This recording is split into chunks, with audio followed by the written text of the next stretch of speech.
Salam kembali pada Dogma Hukum edisi pengesahan RUU KUHP.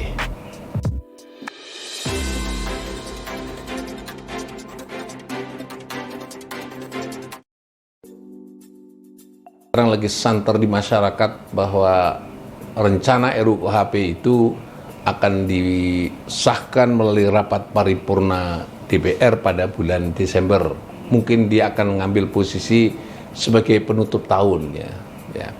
Jadi kalau itu benar mau disahkan ya, sesungguhnya pengesahan RUU setelah melalui proses yang begitu panjang itu lazimlah itu dilakukan. Tetapi khusus untuk RUU KUHP ini karena muatannya banyak, materinya banyak dan menjangkau kepada semua bidang kehidupan masyarakat.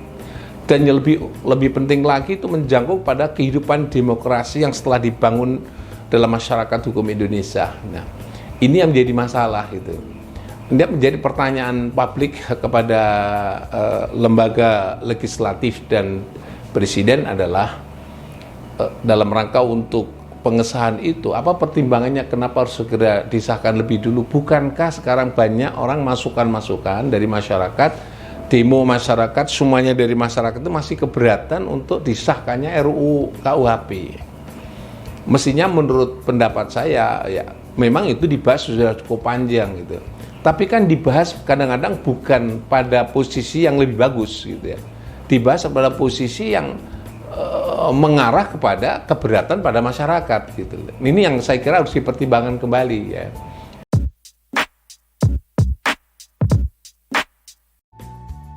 Jadi masih ada jeda waktu ya untuk mempertimbangkan kembali. Jangan keburu mengesahkan RUU KUHP terlebih dahulu, karena RUU KUHP itu kalau tidak salah rancang bangun untuk suatu kitab kodifikasi hukum pidana itu bukan untuk setahun 2 tahun, tapi itu dirancang bangun untuk ya mungkin 1 dekade. Dalam hal ini mungkin setengah abad begitu. Jadi merespon untuk yang akan datang. Nah, responnya itu sebaiknya ditata api begitu. Tata susun sistem hukum pidana nasional Indonesia itu merespon pada perkembangan hukum pidana pada 50 tahun yang akan datang.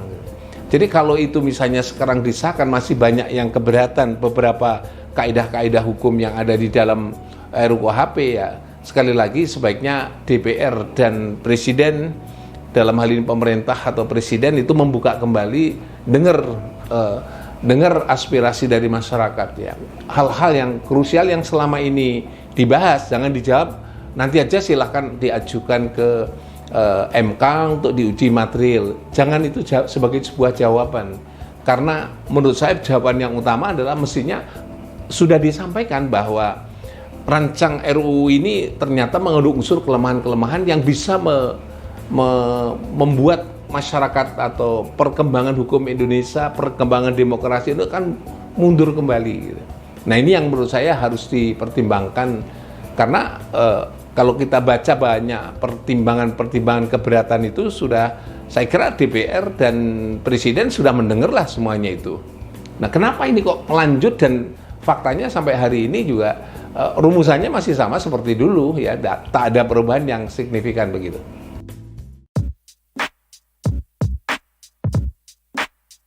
Nah, itu yang menjadi masalah yang harus dikaji kembali itu. Jadi walaupun kita bisa membaca ya sekarang ini RUU KUHP itu sudah sudah disosialisasi melalui online, itu bisa diaksesnya. Masih kita bertanya lagi karena dinamik dalam pembahasan RUU KUHP itu juga terus-menerus dinamik ya. Kadang-kadang itu menjadi positif seaspirasi dengan masyarakat, kadang-kadang tidak seaspirasi dengan masyarakat ya. Demikian juga dalam hal penataan sistem di dalam RUU KUHP ini juga, dalam dunia akademik juga terjadi perbedaan-perbedaan yang mestinya harus dipertimbangkan juga ya. Jadi saya ingin catat di dalam kaitannya dengan RUU KUHP untuk sebelum disahkan ini tolong dikaji kembali, terutama tindak pidana yang sudah disampaikan oleh publik ya. Tadi kalau saya catat di sini yang terkait dengan masalah perumusan tindak pidana penghinaan. Hampir semuanya ya, karena objeknya sekarang Ditambah lagi ya, saya kira itu penting ya aspirasi. Teman-teman pers beberapa waktu yang lalu sudah juga menyampaikan juga aspirasi tentang RUU KUHP itu ya. Dan saya kira itu dipertimbangkan lah itu. Walaupun tidak harus mengikuti semuanya ya, karena itu harus menampung semua aspirasi ya. Paling tidak esensi pokoknya itu ditangkap. Misalnya itu. Ya kalau saya tangkap teman-teman pers itu menghendaki agar supaya RUU KUHP nanti dengan adanya rumusan penghinaan itu tidak atau jangan sampai memberangus kebebasan pers. Jadi kalau itu diingatkan oleh teman-teman pers itu jangan memberangus kebebasan pers, itu penting sesungguhnya ya. Tapi itu harus ditangkap lah gitu. Bagaimana supaya kebebasan pers tetap dihargai dan sekaligus jangan sampai pers itu berubah menjadi terbelenggu oleh pasal-pasal KUHP itu gitu ya. Ini yang saya kira harus direspon gitu ya. Kalau yang ada sekarang itu kan cukup misalnya demi kepentingan umum dan sebagainya, itu terlalu general ya. Kalau saya pernah mengusulkan begini, agar langsung aja orang yang melakukan pekerjaan profesional dalam bidang pers tidak bisa dipidana tidak bisa dikualifikasi dia telah melakukan penghinaan. Jadi apalah rumusannya, yang paling penting memberi instrumen yang tegas dan jelas. Jangan sampai hadirnya RUU KUHP nanti kalau disahkan itu jangan sampai mengganggu istilah bahasanya aspek fundamental yang lain dalam penyelenggaraan negara ya, itu terutama terkait dengan tindak pidana penghinaan ya. Saya kira tindak pidana yang lain yang termasuk juga sejenis penghinaan menyampaikan pendapat ya. Ini jilmaan pasal 14, 15 Undang-Undang Nomor 1 Tahun 46 itu masih masuk ya. Ya, itu memang penting, benar. Penyebaran berita bohong itu penting. Tapi penyebaran berita bohong yang mana sesungguhnya bisa dimasukkan di dalam konteks penghinaan atau masuk penyebaran berita bohong yang dipidana gitu. Jangan sampai membuat pernyataannya benar. Itu diplesetkan menjadi pernyataan bohong ya. Misalnya dia ngomong sehat padahal dia kena COVID gitu. Nah, kalau kena COVID kan ada beberapa bentuk efek ya. Tiba-tiba dia dikatakan karena kamu kena COVID membuat pernyataan bahwa kamu sehat, itu adalah menyebarkan berita bohong. Jadi agak bingung kita lihatnya. Itu banyak orang yang bisa terkena seperti itu gitu. Tapi ada yang orang sengaja membuat publikasi beritanya amat sangat bohong sekali, tapi nggak diapa-apain ya. Jadi ini contoh yang tak ada pembatasan itu. Maka kata-kata penyebaran berita bohong dan sebagainya itu ya sebaiknya juga harus DPR membaca kembali dan kemudian merumuskan kembali kira-kira itu cocok nggak dalam suatu negara demokrasi Indonesia di masa yang akan datang, paling tidak pada dekade 50 tahun yang akan datang gitu. Kalau saya berpendapat itu tidak cocok ya, karena apa? Karena tafsirnya nanti akan luas yang akan bisa mengganggu orang menyampaikan pendapat sebagaimana yang tadi sudah saya sebutkan ya. Kemudian yang lain yang terkait yang saya rangkum sebagai satu keberatan. Dan keberatan berikutnya adalah terkait dengan perumusan delik ya. Kalau kita baca itu dari sisi aspek sistematik rumusannya. Kalau saya baca itu prinsipnya rumusan deliknya itu harus jelas. Istilah bahasa akademik saya, legal drafting saya di bidang hukum pidana harus jelas itu genus deliknya yang mana, delik spesiesnya yang mana, spesies yang memberatkan yang mana, dan spesies yang meringankan yang mana. Harus sistematik dan jelas gitu ya. Tapi kalau sekarang ini saya khawatir juga bahwa yang akan disahkan nanti berubah lagi enggak tanpa publik diberi tahu bahwa perubahan itu ada. Jangan sampai nanti tiba-tiba begitu disahkan melalui pengesahan pada bulan Desember nanti, ternyata yang disahkan itu adalah konsep yang tidak sama dengan yang dipublikasi sampai hari ini gitu. Itu kita khawatir sekali karena rumusan-rumusan delik, khususnya delik kesusilaan itu sangat rentan untuk berubah karena tarik-menarik antara kepentingan satu dengan kepentingan lain sangat kuat sekali. Maka sebaiknya itu harus dicermati lebih dahulu ya. Jangan sampai nanti yang disahkan itu ternyata sesuatu yang sudah dibaca edisi yang terakhir itu ternyata diberubah lagi tapi tanpa sepengetahuan dari masyarakat. Nah, itu kalau itu terjadi, saya khawatirkan menjadi mengganggu ketertiban dan keamanan kita karena ada teknik-teknik proses hukum yang seharusnya terbuka, tapi itu menjadi tidak terbuka. Termasuk catatan lain lagi adalah tentang masih juga mentoleransi adanya undang-undang di luar KUHP yang memuat ketentuan pidana. Ya. Ini secara diam-diam seolah-olah menjadi kompromi. Ya. Komprominya apa? Di dalam KUHP sudah diatur hukum pidana khusus atau tindak pidana khusus gitu ya. Tetapi kemudian diberi ruang lagi, dikembangkan lagi, tindak pidana khususnya akan diatur lebih lanjut di dalam undang-undang. Gitu.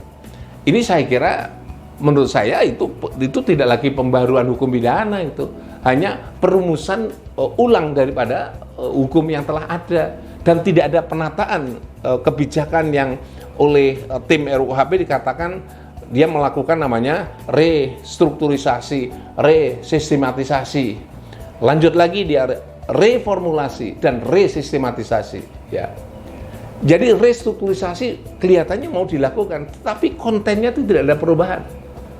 Kemudian lahirlah dia setelah restrukturisasi, reformulasi. Rumusannya juga nggak ada perubahan. Ya. Pertama yang terkait dengan RUU, undang-undang di luar KUHP, undang-undang di luar KUHP. Dan yang ketiga adalah harus ada namanya rekodifikasi, masuk di dalamnya harus mengandung unsur juga namanya adalah resistematisasi. Ya. Jadi kalau itu yang 4 hal tadi itu tidak diperhatikan, ya menurut saya ya istilah bahasa saya dalam dunia akademik ya nggak ada pembaruan lagi itu, karena hanya menata ulang yang tak ada konten yang tidak berubah gitu. Nah, saran saya untuk apa dalam konteks ini masih ada kesempatan, kembalikan kepada asalnya bahwa pasal-pasal KUHP itu banyak ditarik di dalam undang-undang di luar KUHP. Saya ambil contoh aja satu aja, tindak pidana korupsi itu pasalnya diambil dari dari KUHP. Demikian juga terorisme itu pasalnya banyak diambil dari KUHP gitu. Nah, kalau sekarang ada rekodifikasi, itu artinya pasal-pasal di luar KUHP itu dikembalikan kepada KUHP. Jangan kemudian sepotong-potong yang dikembalikan, tapi masih ada sebagian besar yang ada di luar KUHP. Ini yang harus diperhatikan kembali ini. Ini masyarakat tidak akan tahu, yang kalau saya ngomong seperti ini mungkin tidak tahu ya, karena itu hanya bisa diketahui oleh teman-teman yang bergerak dalam dunia pendalaman mengenai materi hukum, ya, hukum pidana khususnya. Dan kalau itu tidak ditinjau kembali, menurut saya ya ini pembaruan sudah menghabiskan dana yang begitu banyak, itu kembali lagi pada posisi semula bahwa masih berkembang luas namanya RUU atau Undang-Undang Hukum Pidana di luar KUHP. Makanya mestinya harus konsisten, rekodifikasi, kalau itu restrukturisasi, reformulasi, resistematisasi, klop sudah itu. Jadi kalau itu belum dilakukan, saya minta agar supaya ditunda terlebih dahulu supaya sistematisasi itu menjadi jelas begitu ya. Jangan sampai lembaga-lembaga pembentuk undang-undang tunduk kepada lembaga-lembaga lain yang lembaga lain mengelola hukum di luar KUHP, hukum pidana di luar KUHP.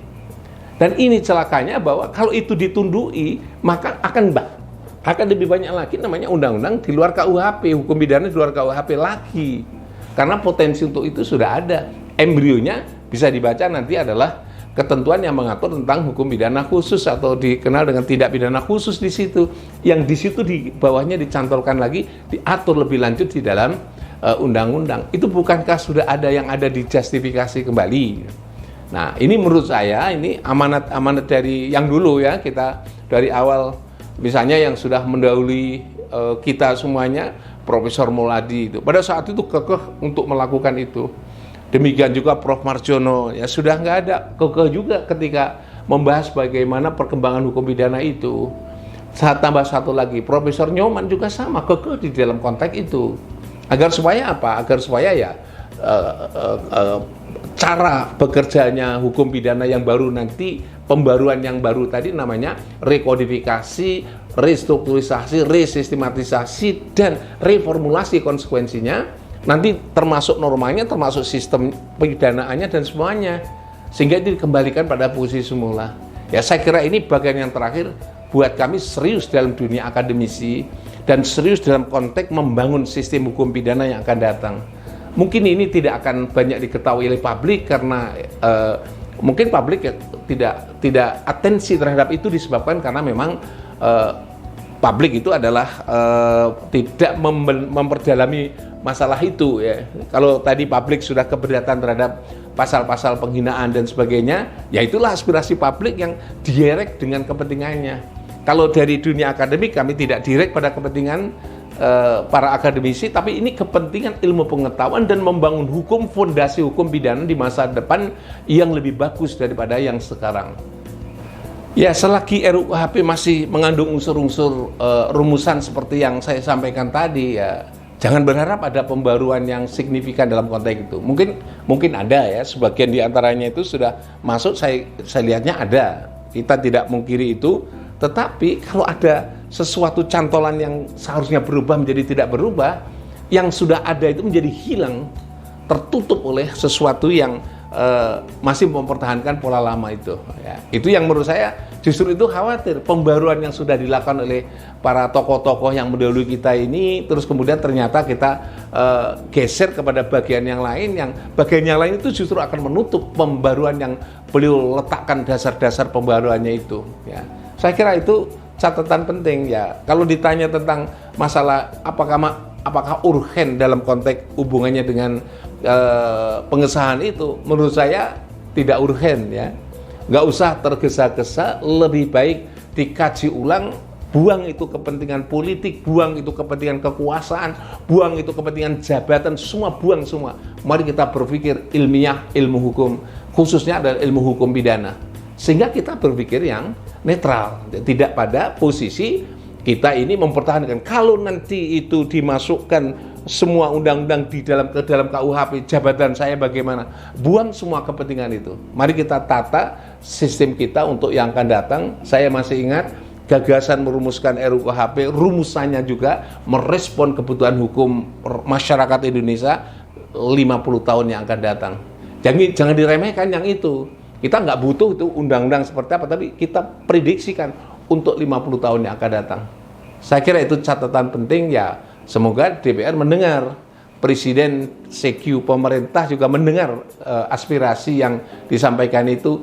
Sekali lagi, objektif dan ilmiah di dalam membangun hukum pidana, sehingga kita bisa menikmati sistem hukum pidana di masa datang yang lebih bagus ya, lebih responsif terhadap kebutuhan hukum masyarakat dan lebih konstitusional.